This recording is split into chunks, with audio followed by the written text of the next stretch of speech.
I am studying 11th standard from Jaya Metric Higher Secondary School, Nannai Malai, Karur.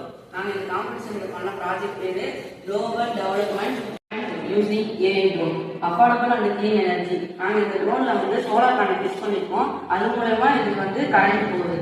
அடுத்து life on land. இந்த இப்போ எங்க காட்டுல animals காட்டை விட்டு வெளியே போனாலும் இல்ல எங்க டீஃபாரஸ்டேஷன் நடந்தாலும் இந்த ட்ரோன் மூலமா நம்ம ட்ராக் பண்ணிக்கலாம். அடுத்து கம்ப்யூட்டர் விஷன் டாஸ்க். இதுல நம்ம ஒரு பர்சனோடைய பேஸை ஃபிக்ஸ் பண்ணிட்டோம்னா அதை டிடெக்ட் பண்ணி அவங்களே ஃபாலோ பண்ணும். அடுத்து அப்டக்கல் அவாய்டன்ஸ் சிஸ்டம். இப்ப எங்கேயாவது ஒரு ஆப்ஜெக்ட் இருக்குன்னா அந்த ஆப்ஜெக்ட் இருக்கிற பக்கம் போகாம அது டிவைட் ஆகி பேக் பண்ண முடியும். இந்த ப்ராஜெக்ட் இப்போ இது டிராஃபிக் ஜாம் ஆயிருந்துச்சுன்னா அந்த இடத்துல மெடிசன் இது பண்றப்ப மெடிசன் பிளட் பேங்க்ல பிளட் கொடுக்க ஹெல்ப் பண்ணோம். அடுத்து பிளட்ல எங்கேயாச்சும் கேம்ப் இருந்துச்சுன்னா கேம்புக்கு இது பிஸ்கெட்